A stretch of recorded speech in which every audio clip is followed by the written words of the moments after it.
Hai semua, Assalamualaikum. Hari ini Farah akan terangkan beberapa perkara berkenaan dengan latar belakang Galeri Aura Islam. Galeri Aura Islam ini merupakan satu galeri terbesar di benua Asia, di mana mereka telah mengumpulkan pelbagai khazanah dan juga artifak, antaranya adalah seperti barang milik pribadi Nabi Muhammad SAW, selain daripada itu barang daripada kerajaan Empire Turki Uthmaniyah, kerajaan Abbasiyah dan sebagainya. Selain daripada itu juga, Galeri Aura Islam ini adalah milik Datuk Haji Anwar Hassan dan Galeri Aura Islam ini terletak di Iskandar Puteri, Johor Bahru, Johor. Semua nak tahu tak, Galeri Aura Islam ini mempunyai satu visi dan objektif. Nak tahu apa? Galeri Aura Islam ini ingin menjadi satu pusat pelancongan Islami yang unik. Assalamualaikum, nama saya Nur Afrika binti Sarbaini. Saya akan membentangkan tentang persekitaran luaran. Persekitaran luaran merujuk kepada keadaan luaran sesebuah syarikat yang tidak dapat dikawal tapi dapat mempengaruhi pembuatan keputusan, prestasi dan strategi sesebuah organisasi. Bagi faktor persekitaran luaran, yang pertama adalah politik dan undang-undang. Ia bermaksud perubahan dalam dasar kerajaan atau politik yang boleh menjejaskan cara sesebuah organisasi beroperasi. Contohnya seperti Perintah Kawalan Pergerakan PKP yang telah dikeluarkan pada tahun 2020 berikutan jangkitan virus COVID-19 yang semakin menular di negara kita pada waktu itu. Hasilnya telah memberi kesan kepada Galeri Aura Islam untuk sentiasa cakna dengan info semasa dan mematuhi arahan dan syarat-syarat yang ditetapkan oleh pihak kerajaan untuk kebaikan bersama. Faktor persekitarannya seterusnya adalah demografi. Ia merujuk kepada ciri-ciri penduduk di kawasan tertentu seperti umur, bangsa, agama, pendapatan, lokasi dan sebagainya. Hal ini menumpukan perhatian kepada masyarakat yang berpotensi berkunjung ke Galeri Aura Islam. Sebagai contoh, syarikat Galeri Aura Islam mempamerkan pelbagai jenis artifak zaman Nabi yang telah berusia ribuan tahun serta menjual produk-produk Islamik keluaran sendiri. Hal ini sekaligus menjadikan Galeri Aura Islam ini lebih ke hadapan berbanding galeri dan muzium yang lain. Faktor yang ketiga adalah globalisasi. Ia merujuk kepada kesan globalisasi terhadap cara perniagaan diuruskan. Globalisasi telah menjadikan Galeri Aura Islam untuk menerima kepelbagaian budaya, mewujudkan rangkaian kerjasama, menggabungkan teknologi dan memelihara amalan yang beretika. Persekitaran global merangkumi faktor persekitaran yang luas di seluruh dunia termasuk perubahan iklim, bencana alam, konflik, penyakit berjangkit dan sebagainya. Faktor yang keempat adalah sosio budaya. Dalam dunia perniagaan, penilaian terhadap persekitaran, sosial dan budaya tidak boleh diambil ringan kerana masyarakat yang berbilang agama dan kaum mempunyai nilai etika dan tahap sensitiviti yang tersendiri. Dalam konteks kaum dan agama, syarikat Galeri Aura Islam mengalu-alukan dan menerima kunjungan daripada pelbagai rakyat yang berbilang kaum dan agama. Ia juga boleh memupuk perpaduan dan menyokong kepelbagaian antara satu sama lain. Terusnya, faktor yang kelima adalah teknologi. Evolusi teknologi yang pesat, terutamanya teknologi maklumat, akan memberi kesan kepada perniagaan. Kembangan teknologi pada hari ini telah banyak membantu dalam pembangunan organisasi perniagaan. Bagi aktiviti jual beli pula melalui atas talian atau e-dagang boleh mengurangkan perbelanjaan dan masa. Akhir sekali, faktor yang keenam bagi persekitaran luaran adalah ekonomi. Ia mempengaruhi keadaan ekonomi di sesebuah negara. Sebagai contoh, termasuklah keadaan inflasi, cukai, pertukaran, penawaran buruh kerja dan kemelesetan ekonomi. Salah satu cabaran utama ialah keperluan tenaga kerja. Sebagai contoh, syarikat Galeri Aura Islam memerlukan sumber kewangan yang mencukupi untuk mengembangkan lagi pasukan mereka untuk meningkatkan jualan syarikat. Baiklah, seterusnya Farah akan menerangkan tentang analisis SWOT. Analisis SWOT yang pertama iaitu kekuatan. Galeri Aura Islam ini merupakan satu galeri yang terbesar di benua Asia. Yang kedua, Galeri Aura Islam ini mempunyai lebih daripada 200 jenis artifak atau khazanah yang telah mereka kumpul. Dan yang ketiga, mereka mempunyai keluaran produk tersendiri untuk menjana lebih pendapatan dan untung. Antaranya ialah madu tualang plus. Yang kedua, wangian Raudah Masjid Nabawi. Yang ketiga, wangian kasturi kijang dan pelbagai lagi. Bagi kelemahan, Galeri Aura Islam mempunyai kelemahan yang tersendiri kerana mereka tidak boleh mengikut perkembangan pada masa kini, iaitu mereka mempunyai masalah dalam mempromosikan mereka punya perniagaan. Yang ketiga, bagi peluang, mereka merupakan satu galeri Islam yang terbesar.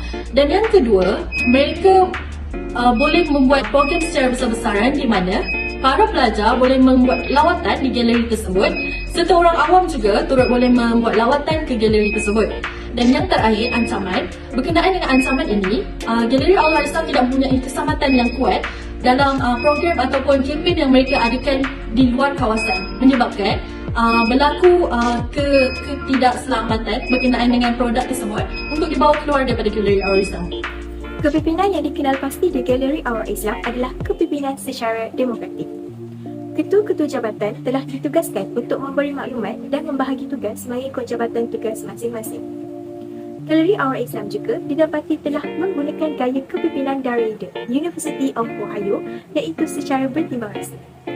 gaya yang digunakan ini akan mengurangkan jurang antara pekerja dan ketua jabatan. Perkara ini terbukti di artikel Berita Sinar yang membawa maksud bahawa Galeri Aurat Islam mempunyai kepimpinan yang holistik yang mampu melahirkan pekerja yang berkualiti.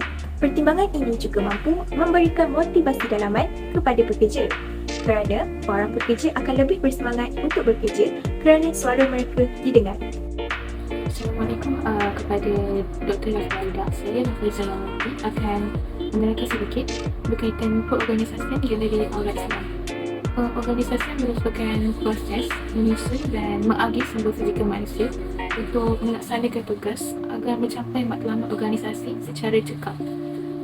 Bagi memastikan susunan pekerja dalam keadaan terkawal, Galeri Aurat Islam telah mencipta satu carta organisasi.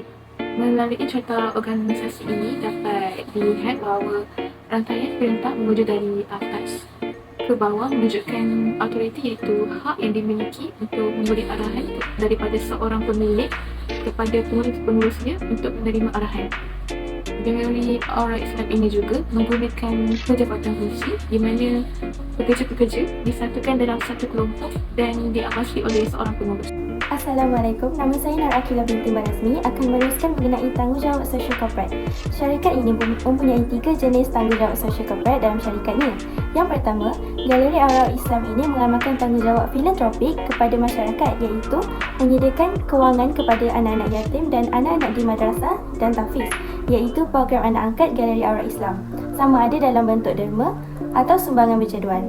Selain itu, salah satu program yang telah diadakan oleh syarikat ini bersama anak-anak yatim iaitu menonton filem yang bersejarah iaitu Mat Kilau dan sesi beramah mesra bersama pelakon terkenal Datuk Adi Putra di Galeri Aurat Islam. Impak daripada program ini dapat memberikan aura positif kepada syarikat dan memberikan kebaikan kepada anak-anak yatim yang terlibat. Hal ini dapat menunjukkan komitmen organisasi untuk menyumbang kebaikan kepada masyarakat dan bukan sahaja untuk mencapai keuntungan semata-mata. Seterusnya, Galeri Aurat Islam mempunyai tanggungjawab hak asasi manusia kepada pekerja-pekerjanya.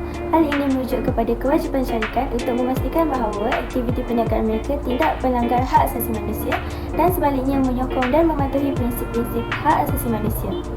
Galeri Aurat Islam telah menyediakan latihan yang istimewa kepada pekerjanya dalam bahagian khidmat pelanggan dan penjual bagi penjualan barang dagangan daripada pengeluaran Galeri Aurat Islam iaitu bengkel penulisan copywriting. Impak daripada program ini dapat meningkatkan kemahiran pekerja dan kualiti kerja semasa berkomunikasi bersama pelanggan dan pengunjung Galeri Aurat Islam. Syarikat ini juga menyediakan insurans kepada pekerja-pekerjanya iaitu insurans kesihatan dan pekerjaan.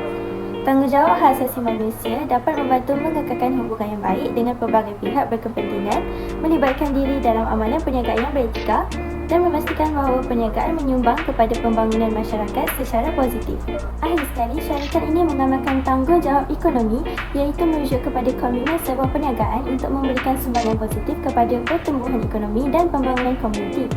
Ini melibatkan tindakan yang bertujuan untuk meningkatkan taraf hidup ekonomi masyarakat, menyokong pertumbuhan ekonomi negara dan melibatkan berbagai pihak dalam proses ekonomi. Dalam hal ini, Galeri Aurat Islam sentiasa membuka peluang pekerjaan yang sesuai dan memberikan sumbangan kepada kadar pekerjaan dalam komuniti.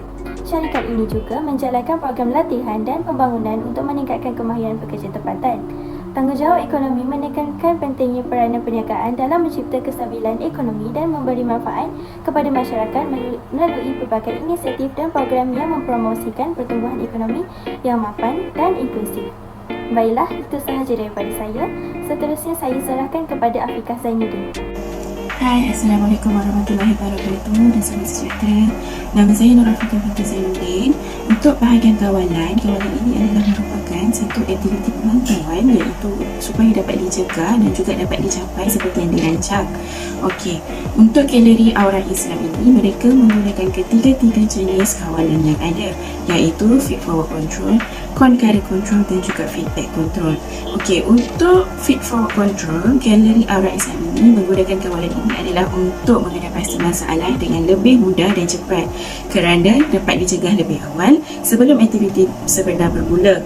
Kawalan ini biasanya dibuat untuk pastikan kesemua artifak, barang-barang jualan dan juga harta galeri dapat dijaga, dapat dipastikan dalam keadaan baik sebelum menyambut pelawat tiba.